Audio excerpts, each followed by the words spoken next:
This episode of the Managing Madrid podcast is brought to you by Blossom Hotel in Houston. Blossom Hotel's serene rooms are the perfect respite from the bustle of the surrounding city. At this pet-friendly property, you'll enjoy some of Houston's most luxurious and well-appointed accommodations, 267 beautifully designed and light-fitted guest rooms and suites, each punctuated by premium finishes and fabrics, plus rich colors and textures. Listeners, if you're planning on going to Real Madrid's preseason game on July 26th versus Manchester United in Houston, make sure to book your stay at Blossom Hotel, not only because it's in Houston and it's a great location, but also because they are hosting our podcast, which is happening in Houston. The Managing Madrid podcast, of course, is following Real Madrid around preseason on the West Coast. We're going to Los Angeles, Houston, and Dallas. We have not yet released details for the Dallas and LA podcasts yet, although we're working on it. But Houston is confirmed. That's on July 27th at 7 p.m. So book your stay with Blossom Hotel, and then also make sure to book your spot at the podcast by clicking the link in the show notes. And do it before July 1st, before prices go up, please. Coming up is a segment taken from last week's Managing Madrid mailbag that went up exclusively over on patreon.com/Managing Madrid. I know it's a little bit delayed to post that now on Tuesday, given that the mailbag was last week, but it's been a busy weekend. And just wanted to give you guys a piece of content, a slice of the pie from that episode. This one is about some history stuff, Cruz and Xabi, and the differentiating factor between those two when they played the number 6 role at Real Madrid, and also some impressive things from Bellingham's very impressive press conference, which was fresh in our minds when we recorded the podcast. Today was Jose Lu's presentation. All of those Jose Lu quotes and everything you need to know from that press conference are up on our website. Also, this morning, I wrote about whether or not Real Madrid will sign another striker, whether or not I thought Florentino Perez was telling the truth about when he said no to that fan in that video, which the entire fan base, I think, got a little bit too carried away with. So I wrote about whether or not he was telling the truth when he said no more signings. That's on the website. Also on managingmadrid.com, in addition to just constant timely news, you'll also find Yash Thakur's visual analysis on Jude Bellingham, entitled Jude Bellingham, a Galactico Baller at Madrid. I think you'll enjoy that one as well. A lot of great visuals and analytics in that one. Okay, I think that's it from me. Enjoy today's free clip, and we do have more content this week, including some special guests on the podcast. So thanks for tuning in, and let's get to today's clip. I'm going to take a question from Nathan Hermes on Patreon. He says, Dear Kiyan and Lucas, double-sided question here.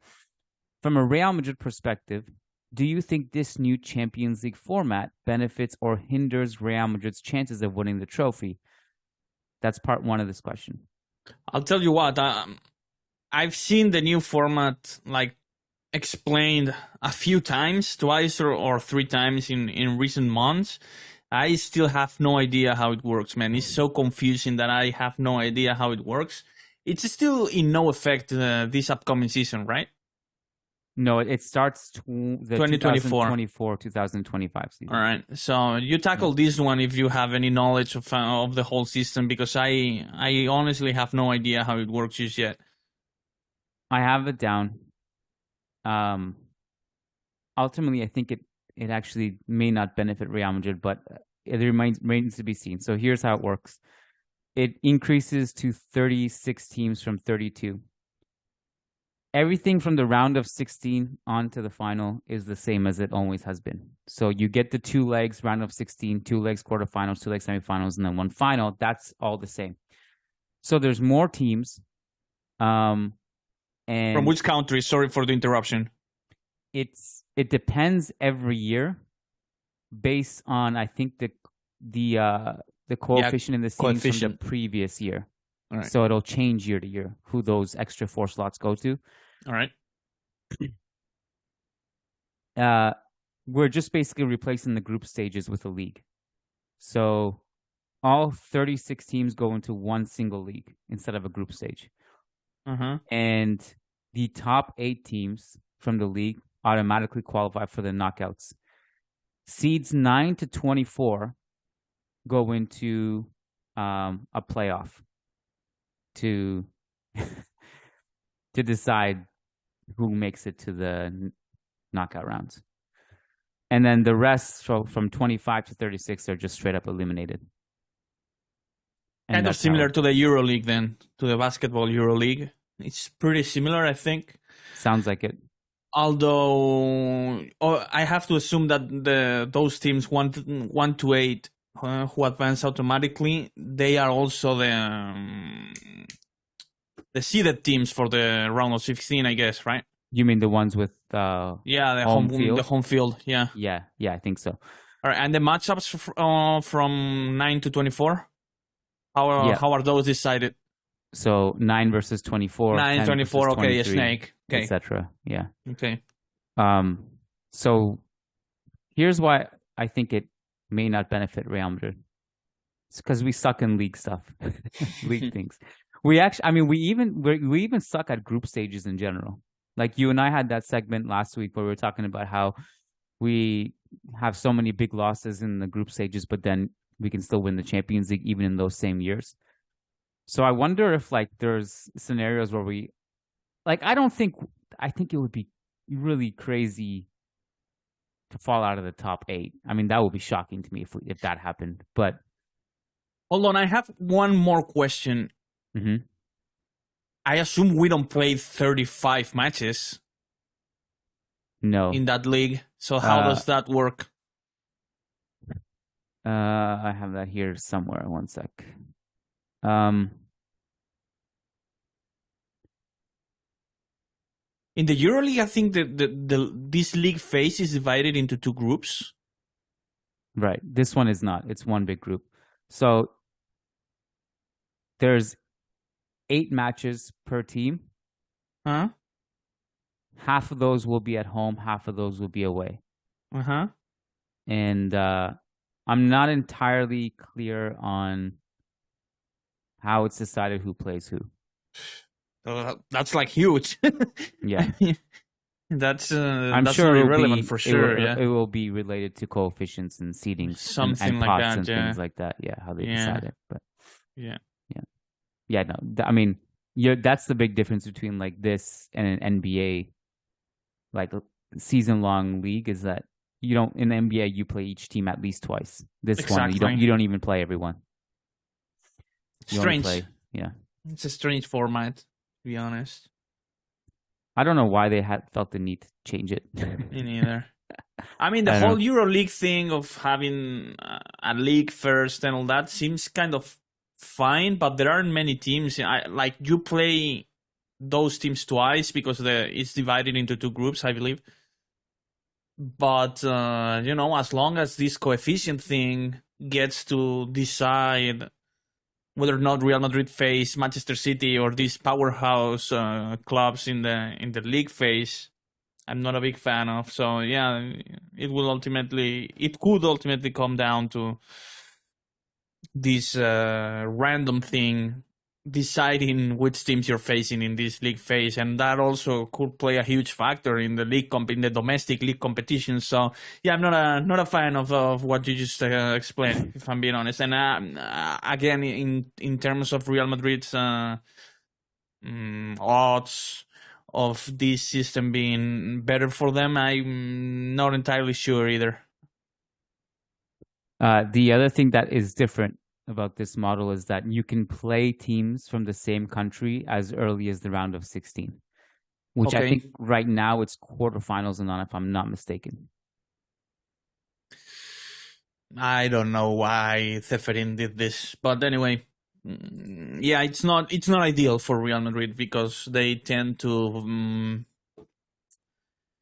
approach these league phases in a not ideal way. So we'll see. It will depend a lot on the teams you actually get to face and match up with in this league phase. If all of a sudden you're facing 2 or 3 tough teams, and then other teams get an easier draw, even though they are probably even smaller or just worse teams than you. You could have a hard time. So, and again, huge effect in the domestic competition as well. So, not a big fan. Yeah. I'd have to. I think this entire discussion is interesting, and I tend to agree with you. I didn't see the need to change it. I think what the current format generally worked. I don't think it was perfect, but I don't know if turning it into this is the solution either. But I think this is a fast and evolving discussion. I think we'll see the good side of it and the flaws after we've gone through like a season or two and we've actually seen it and see if it was worth the change or not. My initial reaction is that I don't think it needed to change into this at all. It's just more games on the calendar, and it's a system that wasn't really needed to be changed. That's it. Correct. I agree. The explanation was, this is the quote from Seferin, which is nonsense, so didn't take it for what you will. But he says, quote, "We are convinced that the format chosen strikes the right balance and that it will improve the competitive balance and generate solid revenues that can be distributed to clubs, leagues, into grassroots football across our continent." Yeah, I'm sure they care so much about grassroots football. Yeah, ultimately, they will make more money, UEFA bullshit. games. Yeah, exactly. I mean, well, that's the answer there too. More games, more money for them. Absolutely, yeah, absolutely. Right. So, yeah, okay. We'll revisit this question. I'm sure we have a lot of time for it. Rishi has a question. I wasn't going to take this question, but it was endorsed by like 10 fire emoji reactions, so I felt peer pressured. Rishi says, "Hey, Kiyan and Lucas, I hope you and your families are doing great. One question, who do you think amongst our squad are the best looking guys?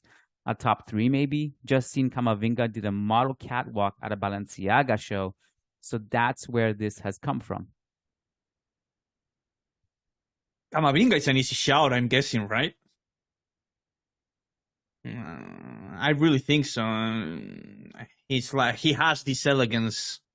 You know, you can definitely see that kind of elegance, that aura around him that makes him a really good shout, in my opinion. Other than that, Asensio, I think, was very popular among women, among girls. Obviously, he's gone now. Not sure. Like, Camavinga is my easy pick. What about you? The 3 that came to my mind immediately were Nacho, Camavinga, Nachos, yeah. Good. Nacho, Camavinga, and Bellingham. Nacho is a good shout, yeah. Yeah, I actually asked this question to my best female friends. I said, "Hey, I have to answer this on the podcast. What do you got?"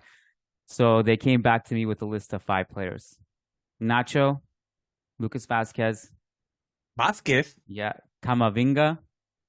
Or sorry, I don't Camavinga. I don't know if it actually was in that list. It was Nacho, Ceballos, Vazquez, Bellingham, and Militao.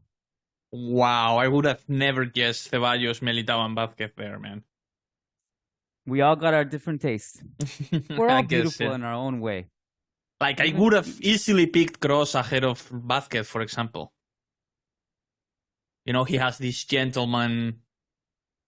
I don't know. Alonso was the easy pick a decade ago, I think. There are no wrong answers, Lucas. Yeah, sure. We all have our tastes. Coach Gonzo says, "Thanks, you guys, for all your hard work. I appreciate the blend of information and entertainment. My question is, what is the difference between Toni Kroos and Xabi Alonso as it specifically relates to playing the defensive midfielder position? Both are otherworldly passers. Both have an elite level of understanding and vision. Neither are particularly fast. Why do we feel better, safer with Xabi Alonso at the 6 than we do with Cruz there? Side note, Xabi Alonso is my all-time favorite player and one of the reasons I became Madridista. I am dreaming of the day he becomes our manager." It was just better than Kroos defensively. It's that simple. Position, from a positional standpoint. Also, you know, his tackles were good. He wasn't fast, for sure, but he was a strong player when tackling. obviously because of his time in Liverpool, where he had to learn that skill under Benitez, and that skill is particularly important in the Premier League, which is also why Modric got to be a reliable and a decent and even more than decent, solid defensive player. Even though he played as a central midfielder, so maybe Kroos never had the need to learn these skills because his career never required him to do so. Had he been in the Premier League for 3-4 years earlier in his career, he probably could have developed similar skill set than the one Xabi Alonso had later in his career when he wasn't as fast as he was during his Liverpool years. He probably could have developed into that kind of defensive presence, but he just isn't. Xabi Alonso was a better defensive player because of that learning experience in Liverpool. He was a very reliable defensive presence, both from a positional standpoint and also when he decided to go to the ground and tackle. He was very physical and good. Yeah, I mean, it's funny because they're actually so similar in so many ways. I mean, neither of them really are that mobile, although I'd say Cruz is slightly more mobile than Xabi Alonso. Cruz, I think, is actually underrated in his dribbling.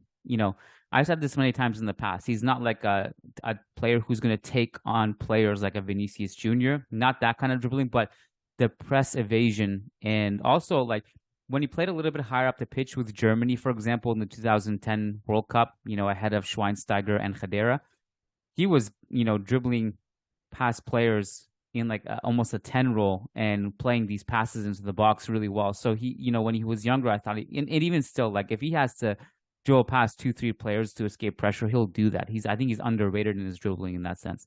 Right. But both probably inarguably two of the greatest passers in football history. Absolutely. Their long range passing both was incredible. I mean, like if I could watch a 2-hour compilation of Xabi Alonso long range, like over 50 yards. His passes like a quarterback were incredible. But I think the defensive midfielder bit is that, simply put, Xabi Alonso was more comfortable as a single pivot from a defensive standpoint, and that's what it comes down to. Great tackler, but his positioning also was he was just better. Yeah. It's just a matter of him having to develop that skill set, and Kroos never had to and never developed that. Had he had the need to do so, I think he could have developed easily into a very similar profile to Alonso in the defensive side of things. Shame we never got to see them play together. Right, correct. Would have been, maybe a bit redundant even, offensively at least. Well, if, we missed out on this, but if Xabi doesn't decide to leave for Bayern at that last minute, because it was a last minute, you really think. We would have had Kroos, Modric, Alonso, Wow. Which would have been really cool to see. Unreal, yeah. Mowgli says, and the context of this question is that Sid last week said on the podcast that he thinks coming out and publicly saying that Zidane is his like idol or whatever, it was a marketing stunt for Real Madrid to love him and Real Madrid fans to love him. Go ahead. I know. Mowgli says, does Bellingham taking the number 5 dismantle Sid's conspiracy theory that Jude only mentions Zidane as the best player of all time for marketing purposes to endear himself to Madridistas? This is a rhetorical question, emoji. Did he say Zidane is the best player of all time? I don't know if he actually said that. I think that might be a misquote. Yeah, because he's just wrong if he says Zidane is the best player of all time. Bellingham is. But, I mean, Bellingham, he was born, but he wasn't conscious to experience the Zidane years in Madrid. He obviously probably watched the highlights and grew up admiring him and all that. So I get it. I get Sid's point. But on the other hand, I can see why Bellingham would admire a player like Zidane growing up as an attacking midfielder and all that. So I don't think it was a marketing thing. On that note, I mean, we didn't do a podcast after the Bellingham press conference.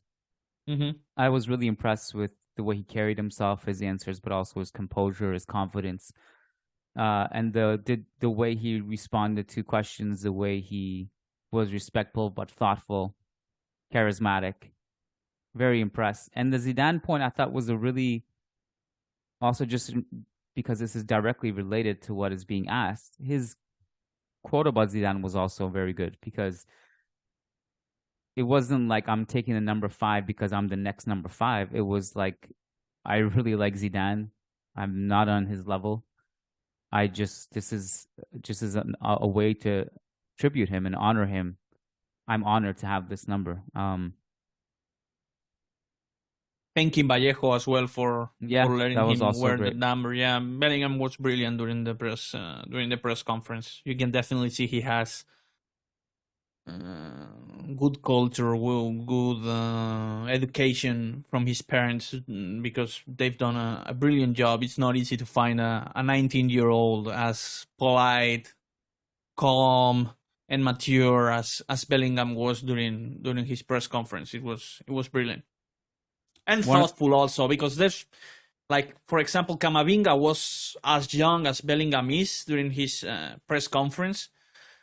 Mm-hmm. And he was definitely very polite and mature and all that, but Bellingham was a bit more thoughtful, than maybe not as shy. Bellingham was comfortable, I could see, in front of the mic. So brilliant stuff. Well, excuse me. Tchouaméni also was very impressive last season, if you remember. Yeah.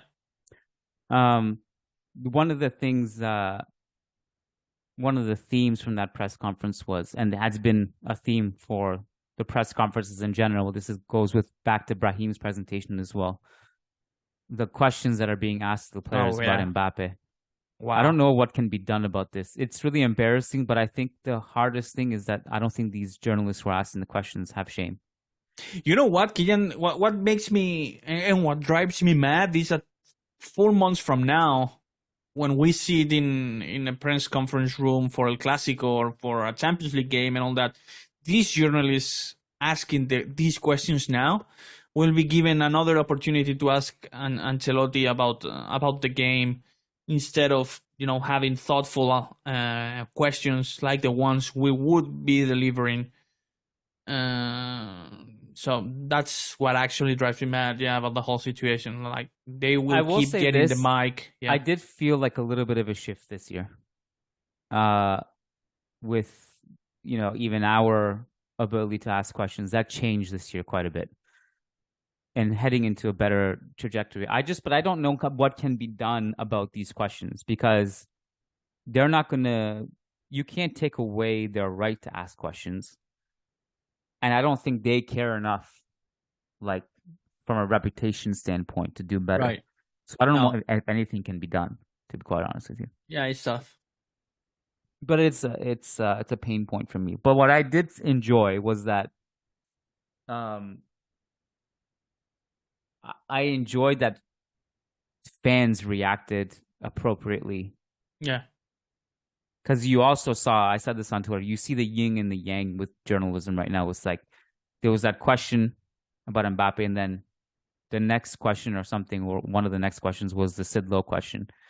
So you can kind of, like, when you see these things in the same context, people can actually look at that and be like, okay, well, this is night and day difference, And I think fans are starting to recognize that. I think, 5-10 years ago, Lucas, we didn't have this kind of reaction to these questions on a massive scale. That, because for years and years and years, especially if you go back decades, when we were kids and before we were born, there was no accountability. There was only Spanish media attending. There was the Spanish newspapers. These press conferences weren't even live on television. It's changing now a little bit. That's just baby steps, but I'm kind of glad we had the reaction we did. I don't know if that changes how. We know the media outlet that was asking the questions for both Brahim and for Bellingham. I don't know, it. And I don't need, I'll be really honest with you. I don't know how much of them is down to their individual decision making to ask that question, how much of that is being relayed by their employers. I will say both of those men who asked those questions both of those men who asked those questions to Brahim and Bellingham respectively are nice people that I always just briefly have just very brief conversations with when I see them. Very respectful people, and I don't know how much of that is down to them or it's their employers saying, "Hey, you have to ask these questions." Right.